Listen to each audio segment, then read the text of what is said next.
nascemos aqui, somos estrangeiros com filhos cativos. Nascemos independente de si, nós temos a cidadania do céu, vamos morar onde o lar é eterno.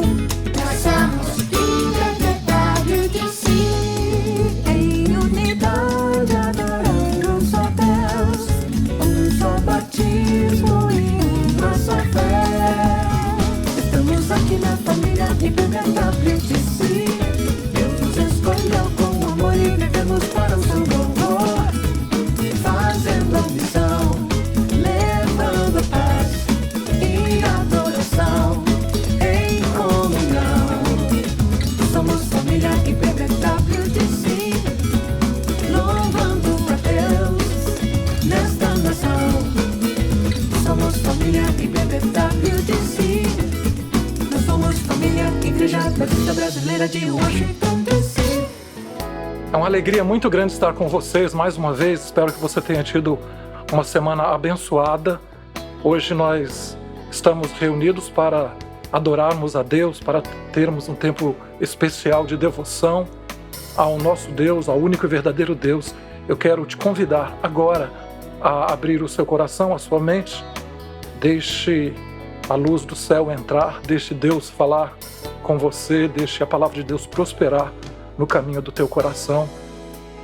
Te convido a cantar a próxima canção, expressando através dela todo o seu louvor, toda a sua gratidão por tudo aquilo que Deus tem feito, por tudo aquilo que Deus estará fazendo no decorrer do ano 2021, na sua vida, na sua família, na vida da nossa igreja e no mundo onde nós estamos vivendo. O ano 2021 será um ano muito abençoado, porque a Igreja de Jesus Cristo será sal da terra e luz do mundo. Vamos então adorar ao nosso Deus.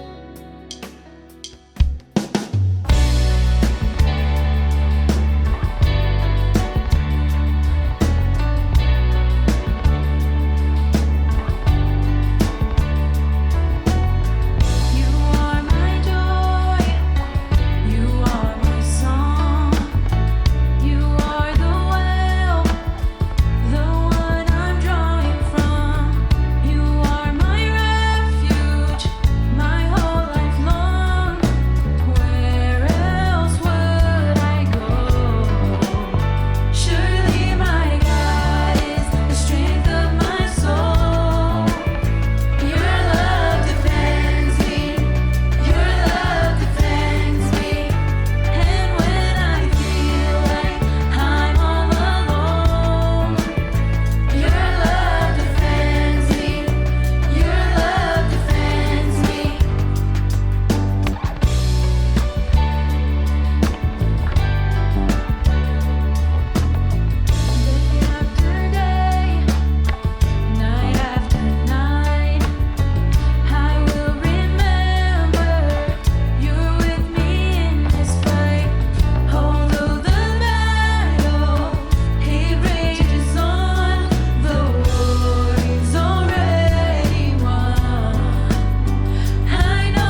Quero agradecer novamente a sua generosidade, quero agradecer o seu compromisso, o seu comprometimento, o seu envolvimento com os desafios da IBBWDC.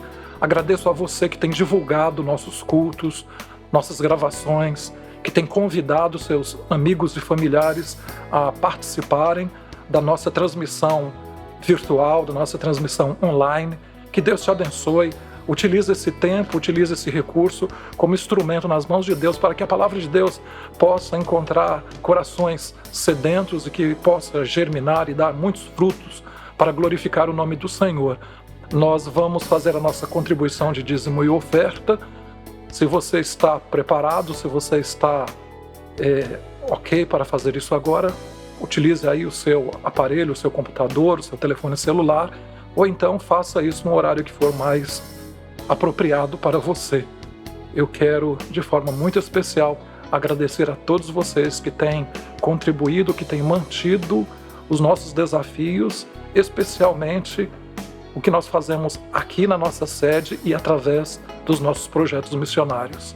Quero lembrar que todas as quintas-feiras estão sendo realizados testes para o Covid-19, totalmente free, de graça, não tem que pagar nada, não tem que ter seguro saúde, não tem que apresentar identidade.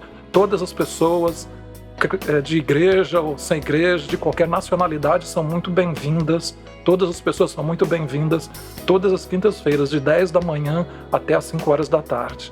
Então, por favor, divulgue isso também na sua rede de amigos, de relacionamentos.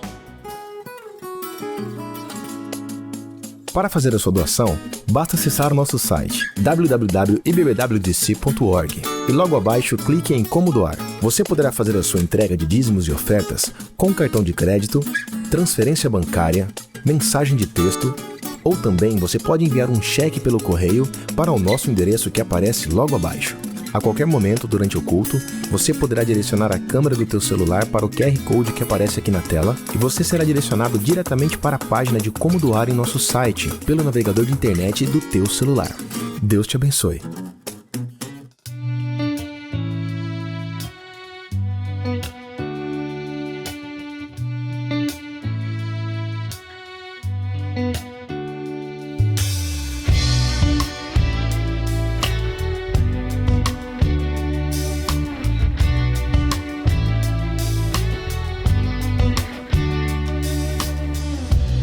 Walked among the shadows, you wiped my tears away.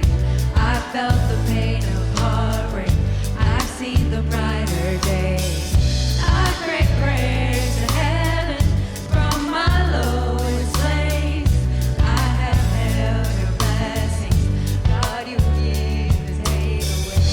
No matter what I have, your grace is enough. And no matter where I am, I'm standing in your love. On the mountains I will bow my life to the one who sees me there. In the valley I will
Na semana passada nós estivemos com Jesus no Sermão do Monte, um Sermão da Montanha, que na verdade é um grande ensino em que Jesus gastou algumas horas para ensinar princípios do reino de Deus para os seus discípulos e para os ouvintes todos que estavam ali ao seu redor.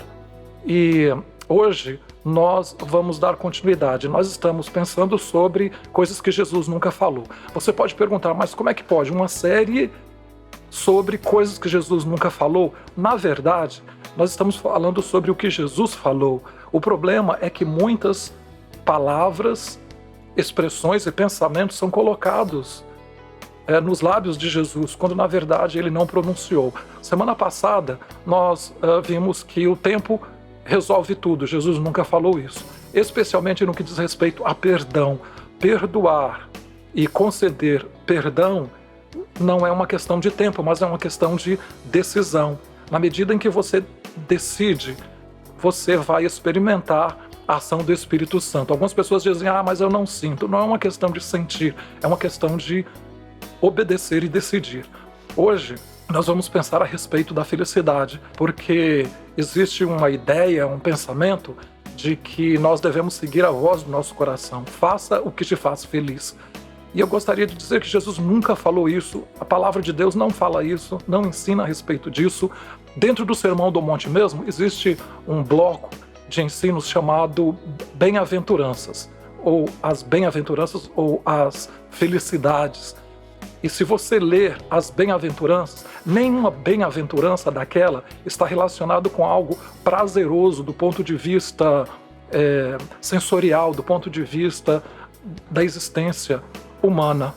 Quando você lê o Sermão do Monte e as bem-aventuranças, você lê lá, por exemplo, bem-aventurados ou felizes são aqueles que são perseguidos, felizes são aqueles que são injustiçados. Enfim, as bem-aventuranças todas falam sobre coisas difíceis. Como é que alguém que é perseguido, como alguém que é injustiçado pode ser feliz? Na verdade, mais do que feliz, como é que isso pode acontecer?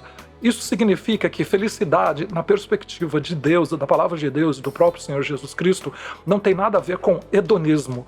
Porque quando nós ouvimos as pessoas falarem siga a voz do seu coração, geralmente elas estão falando sobre seguir algo que vai dar algum tipo de prazer, algum tipo de satisfação. O nome disso é hedonismo, que é a busca do prazer, a busca da sensação de prazerosa, da sensação boa, através de decisões, através de experiências sensoriais, experiências que envolvem todos os sentidos.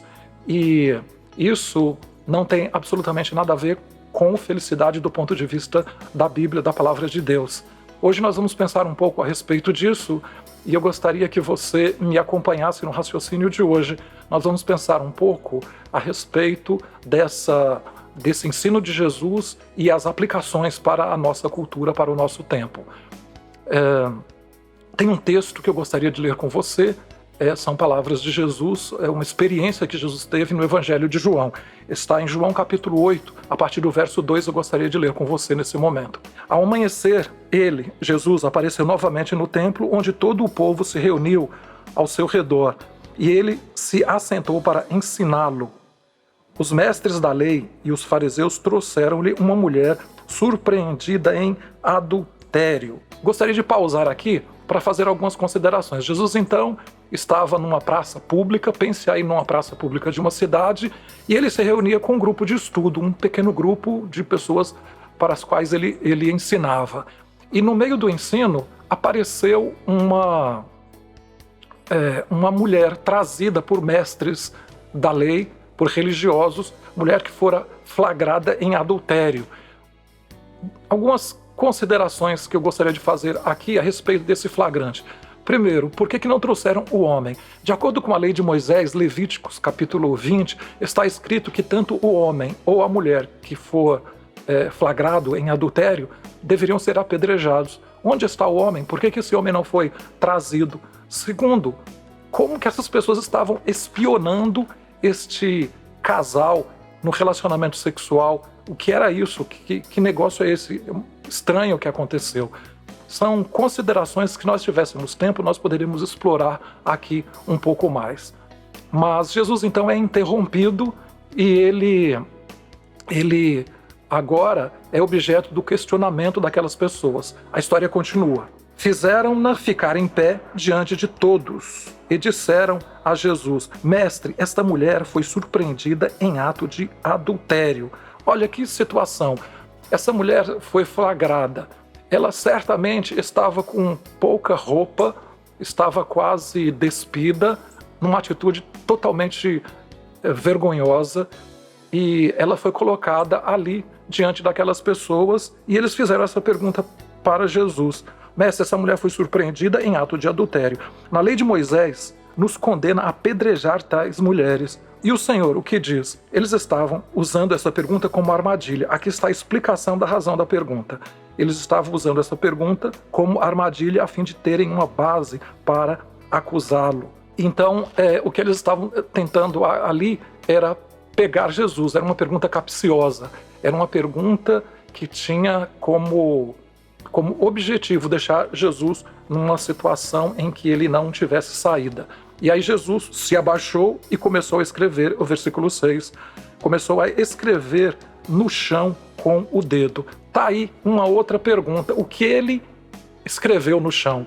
Há mais de 2000 anos essa pergunta é feita, não tem uma resposta, não existe resposta certa, existem conjecturas, existem algumas ideias, algumas suposições, algumas teorias. De acordo com alguns manuscritos bem antigos, ele escreveu ali pecados das pessoas que estavam ali. Há uma probabilidade muito grande de ter sido nomes e pecados das pessoas que estavam acusando aquela mulher, porque a palavra que é traduzida como escrever tem um sentido de escrever mesmo, no grego, mas tem um sentido de contra. Ele começou a escrever algo contra. Então, possivelmente, seja lá o que for que ele escreveu, foi algo contra aquelas pessoas que estavam perguntando a Jesus, fazendo para Jesus essa pergunta aqui. E aí o texto nos diz, visto que continuavam a interrogá-lo, ele se levantou e lhes disse: se algum de vocês estiver sem pecado, seja o primeiro a atirar pedra nela. Verso 7. Mais uma vez, o grego, sem pecado, aqui tem a ideia de sem pecado mesmo, não pecou, mas tem a ideia de não ter desejado pecar. Eu não sei você, mas eu já vivi situações e vivo situações em que eu desejo pecar, meu coração quer muito pecar, mas eu não peco. E essa palavra tem esse sentido, essa pergunta, o grego que é usado aqui tem esse sentido. Sem pecado é sem quem aqui nunca desejou pecar, que lance a primeira pedra. E o texto continua dizendo que inclinou-se Jesus e continuou escrevendo no chão. Jesus então inclinou-se primeiro, começou a escrever, os homens fizeram a pergunta, ele levantou-se e falou: quem nunca desejou pecar ou quem nunca pecou, que lance a primeira pedra. Depois ele inclinou-se novamente e continuou escrevendo. Esse texto é muito interessante porque eu não sei na sua experiência, mas o que eu vejo é que nós somos muito bons em acusar, em condenar o pecado das outras pessoas e encobrir o nosso próprio pecado. Qual a diferença entre aquela mulher e aquela multidão toda, de acordo com o comportamento que a multidão tem? A diferença é que o pecado daquela mulher foi descoberta e o dos outros estavam encobertos. Qual a diferença entre aquela mulher, eu e você? Exatamente este: que os nossos pecados ficam encobertos. Nós não queremos publicar os nossos pecados. Nós não queremos por uma questão de moral, uma questão de vergonha, mas a verdade é que nós vivemos todos nós, eu e você, seja lá você quem for, debaixo da misericórdia de Deus, debaixo da graça e da misericórdia de Deus o tempo inteiro. E só que a atitude legalista continua existindo nos nossos dias. O texto continua dizendo que os que ouviram foram saindo, um de cada vez, começando pelos mais velhos. Jesus ficou só com a mulher em pé diante dele. Então Jesus pôs-se em pé. A mulher estava em pé diante de Jesus, Jesus estava escrevendo. Agora Jesus levanta-se novamente, olha para a mulher e pergunta: mulher, onde estão eles? ninguém a condenou? A mulher responde: ninguém, Senhor. Declarou Jesus: eu também não a condeno. Agora vá e abandone a sua vida de pecado, ou vá e não peques mais. É o verso 11. Jesus então pergunta: onde estão aqueles que te condenam? Não estão mais aqui, ninguém me condena. Eu também não te condeno. É claro, Jesus não veio trazer condenação. E o que Jesus faz aqui é agir com graça e misericórdia. Porque aquela mulher já estava sendo punida. Ela estava sendo punida pelo flagrante. Imagine a situação de ser flagrada em pecado. Imagine a situação, a vergonha de ser despida, não apenas fisicamente ali diante do povo, mas despida diante do seu erro, diante do seu pecado. Ela já estava realmente tomada de punição, e Jesus diz: eu não te condeno. O que acontece ali, o que aquelas pessoas tentam fazer, entre outras coisas, é colocar Jesus numa situação difícil.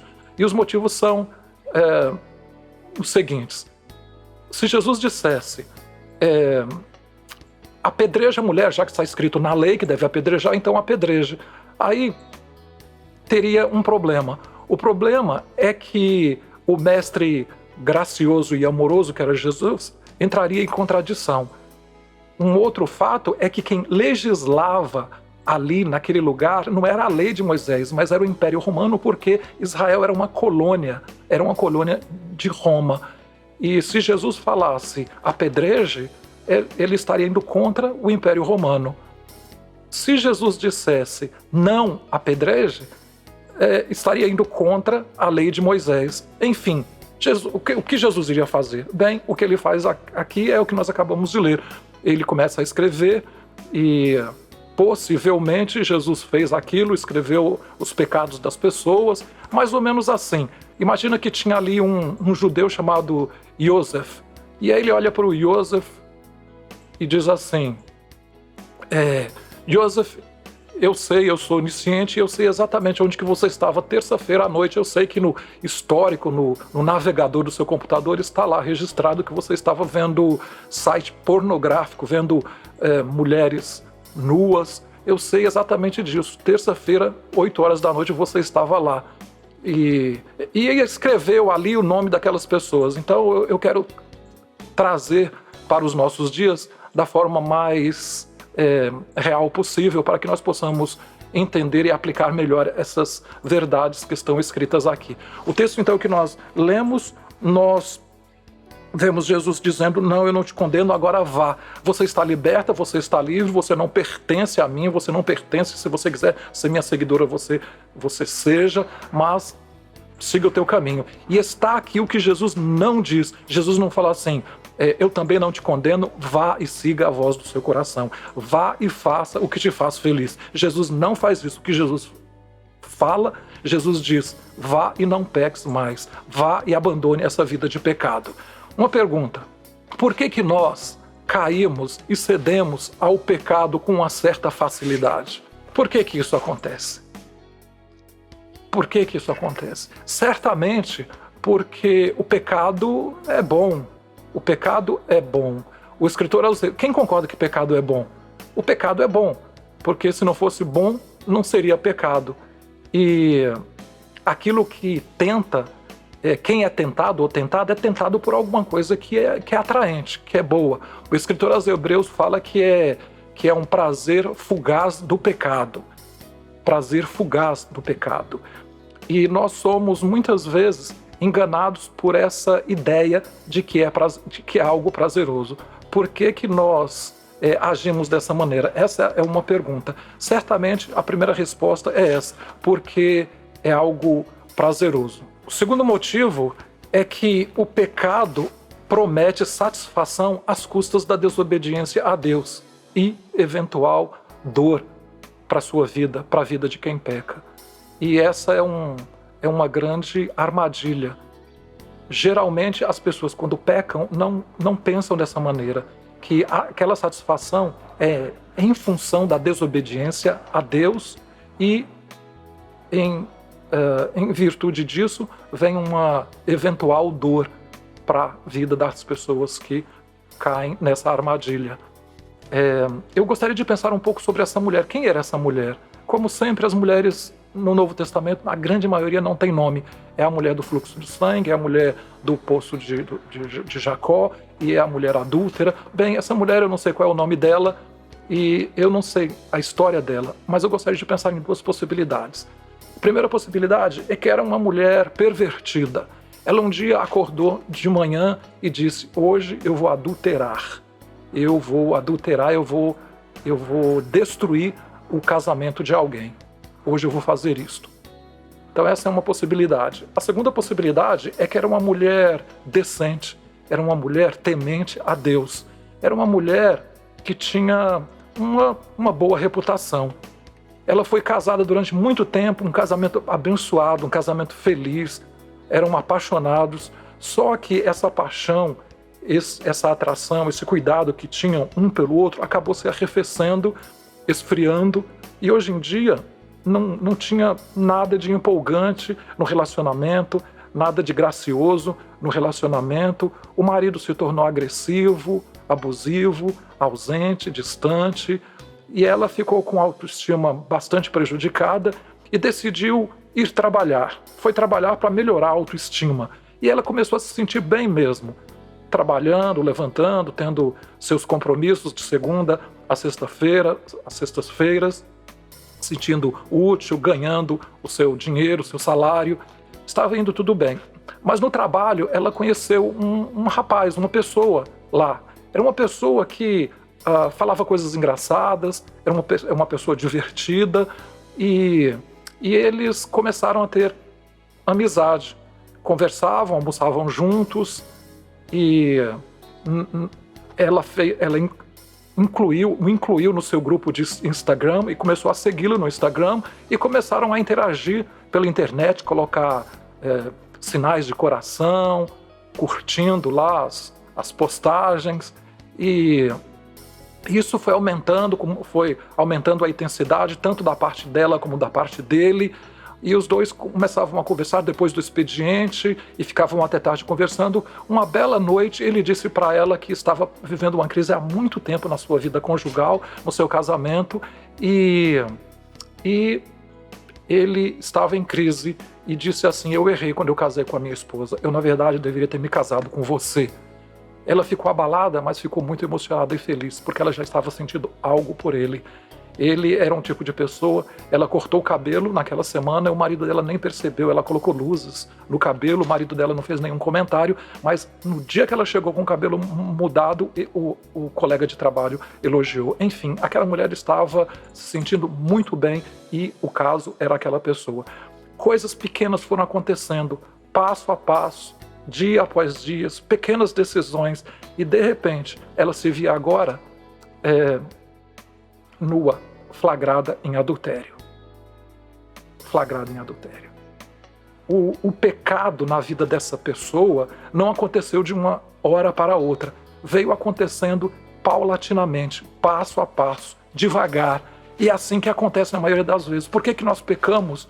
Porque nós acreditamos na mentira de que o pecado nos oferece, mas nunca entrega. Nunca entrega. A promessa que ele faz, mas nunca entrega. Que é a satisfação. A satisfação que custa a desobediência a Deus e eventual dor para a vida daquele que cai nessa mentira, que acredita nessa satisfação. E qual é a origem disso? A origem disso é que, sem uma crença na verdade absoluta, a verdade é definida por tudo o que me faz feliz.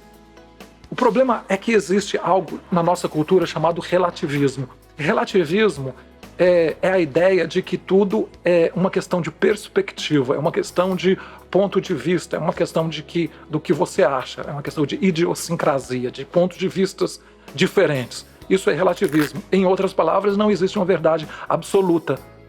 Quando há verdade absoluta, as coisas acabam se definindo melhor. Houve um tempo que havia branco, havia preto. Hoje existem 50 tons de cinza. Houve uma época em que a família era pai, mãe, filhos, avô, avó. Hoje existe aquilo que é chamado de mosaic family, família mosaico.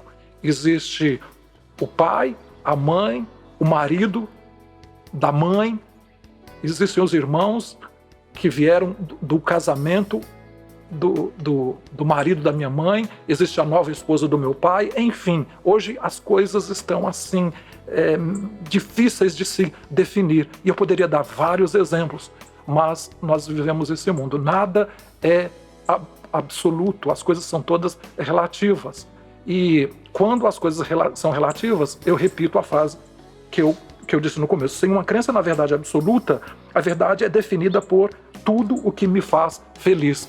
O que é verdade? Verdade é se algo é bom. Se é bom, é verdade. Se me faz feliz, é verdade. Se não me faz feliz, não é verdade, é mentira. Daí vem a origem deste comportamento. Siga a voz do seu coração. Siga a voz do seu coração.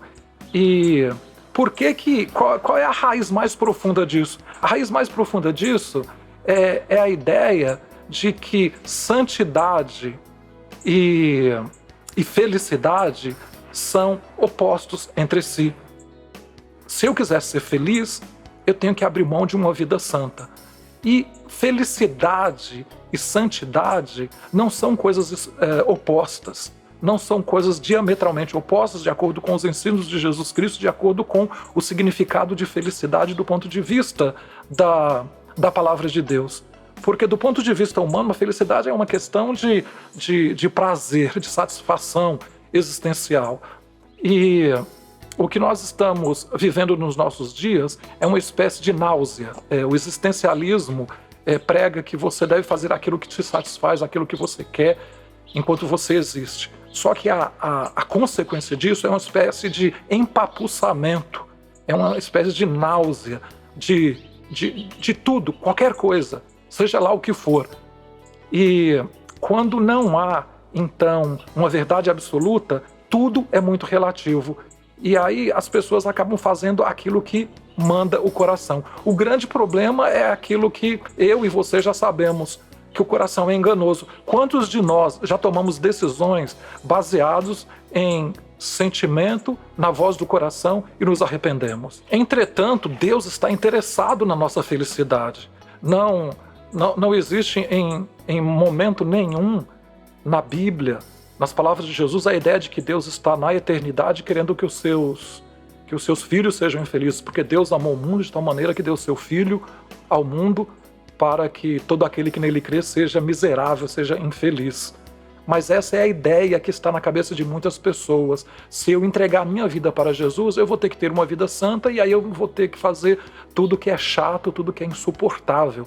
Tudo aquilo que eu gosto é ilegal, é imoral ou engorda, dizia uma música, um poema aí de um tempo atrás. Tudo que eu gosto é ilegal, é imoral ou engorda, então eu prefiro ser feliz do que ser santo. Não existe incompatibilidade, não existe conflito entre santidade e felicidade. Foi o próprio Jesus que disse as seguintes palavras: se vocês, apesar de serem maus, sabem dar boas coisas aos seus filhos, quanto mais o Pai de vocês, que está nos céus, dará coisas boas aos que lhe pedirem. Mateus 7, versículo 11. Santidade, então, é um caminho para a verdadeira felicidade, porque Deus está interessado, sim, que nós sejamos felizes. Entretanto, nós somos felizes na medida em que nós estamos diante de Deus, buscando uma vida que glorifique a Deus, uma vida que traga sentido para a própria existência. Olha o que está escrito aqui no Salmo 16, verso 11. Tu me mostras o caminho que leva à vida. A tua presença me enche de alegria e me traz felicidade para sempre. Ou seja, esse texto fala sobre a tua presença me enche de alegria e me traz felicidade para sempre. A tua presença, ter uma vida santa, traz alegria e felicidade.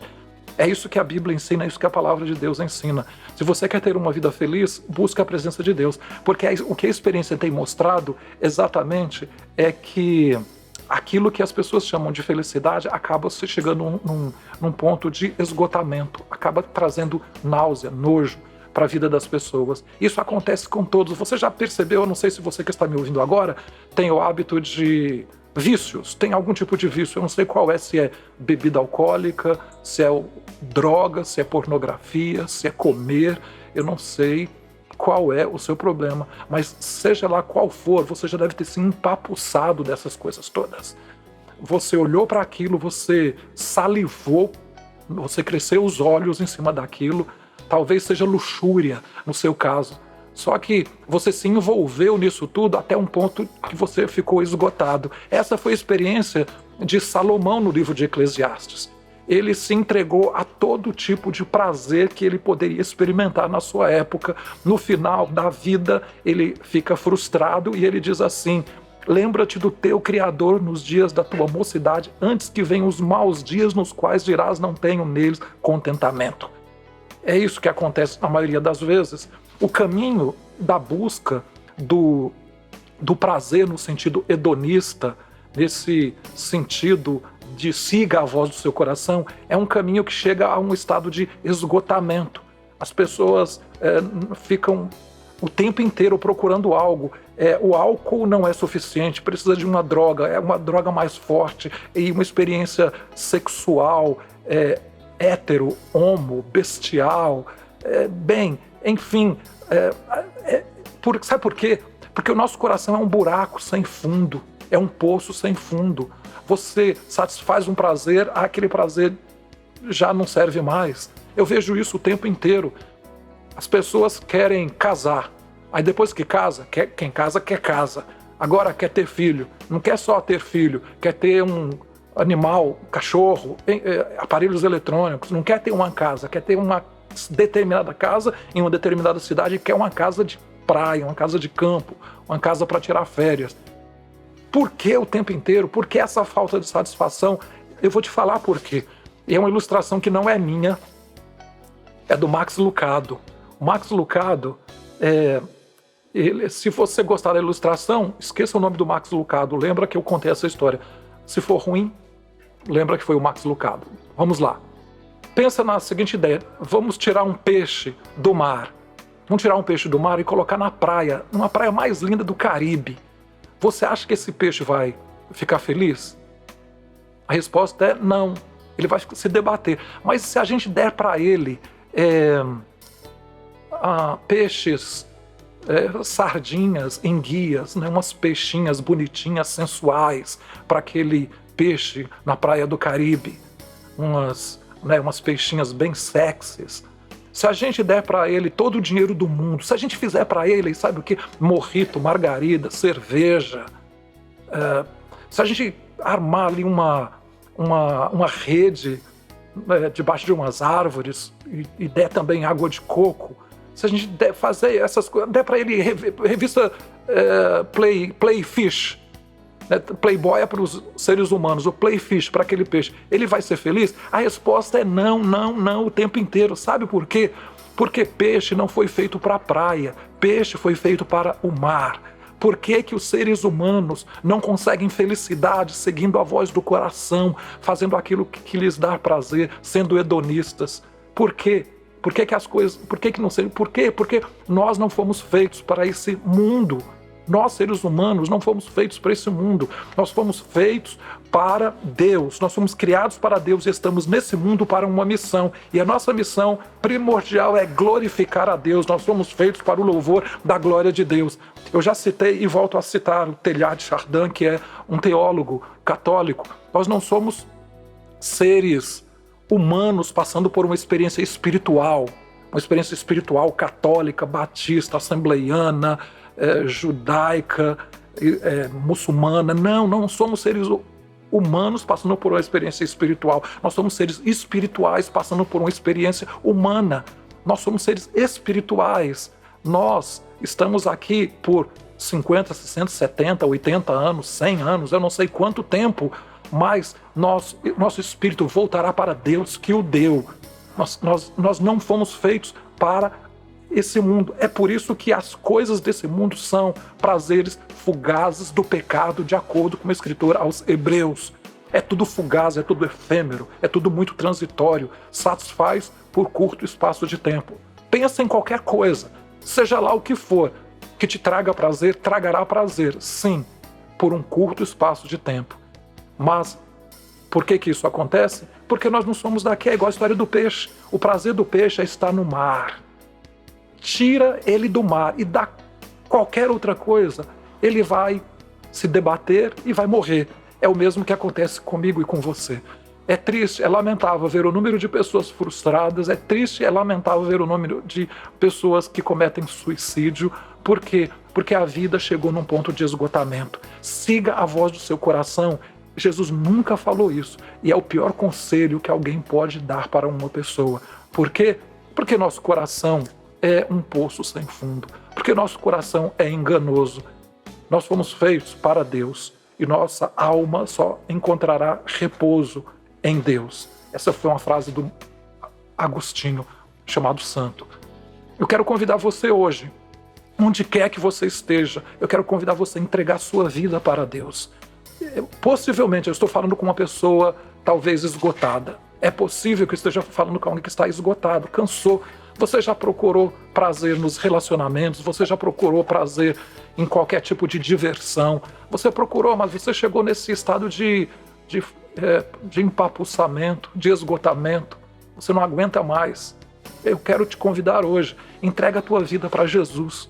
Faça de Jesus o seu Senhor. Foi para Ele que você foi feito. Eu não estou convidando você para se tornar uma pessoa religiosa. Eu não estou te convidando para ser membro da minha igreja ou ter o tipo de experiência religiosa que eu tenho, mas eu estou te convidando a entregar a vida para Jesus. Se você quiser conversar mais a respeito disso, eu me coloco à sua disposição. Onde quer que você esteja, eu quero te convidar. Faça de Jesus o seu Senhor. Ele vai te dar forças para você se libertar de tudo aquilo que tem te aprisionado. Uma pergunta que você pode fazer é: o que fazer quando você sabe que algo é certo, mas você não consegue se libertar? O que você tem que fazer? Entrega a tua vida para Jesus. Passo número 1. As coisas não vão acontecer automaticamente, mas pode ser que aconteçam. Olha só essas palavras do apóstolo Paulo, palavras de Deus, está na Bíblia, e Deus é fiel. Ele não permitirá que você seja tentado além do que pode suportar, mas quando você for tentado, Ele também fornecerá uma saída para que você possa suportá-la.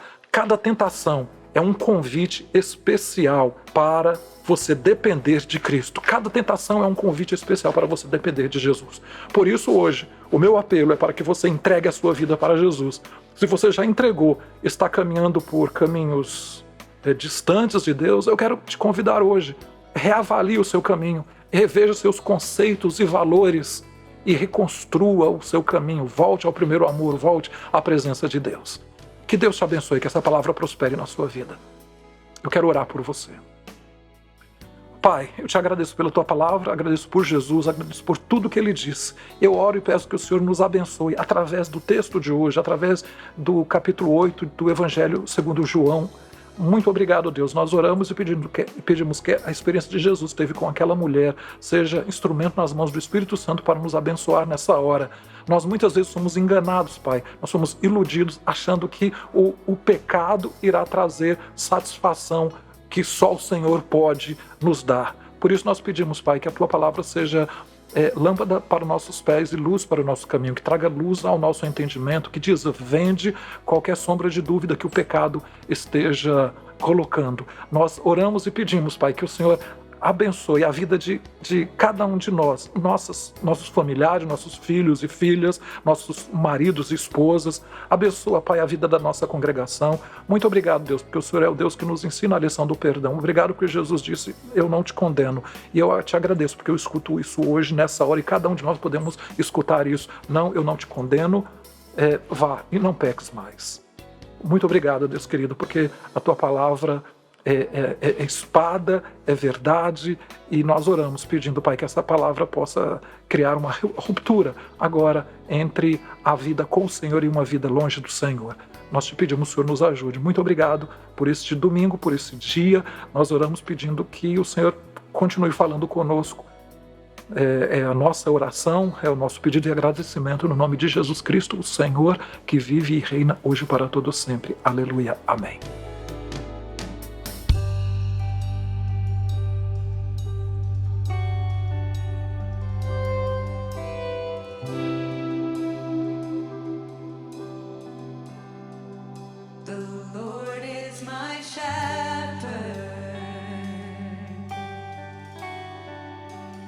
He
Espero que a palavra do Senhor tenha habitado ricamente no seu coração hoje.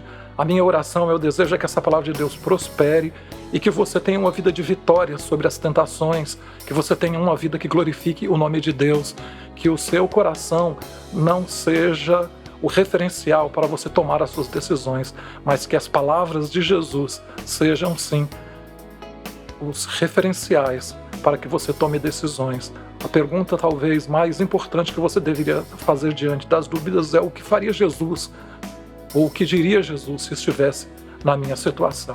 Eu te desejo uma semana abençoada, eu te desejo uma semana em que a vitória de Deus esteja sendo vivida e experimentada na sua vida e através da sua vida. Que o amor de Deus, o Pai, a graça e a paz do Senhor Jesus, a comunhão e as consolações do Espírito Santo estejam sobre a sua vida e sobre a vida da sua família e de todo o povo de Deus espalhado sobre a face da terra, agora e para todo sempre. Amém. Uma boa semana na graça e na paz do Senhor Jesus. Até o próximo domingo.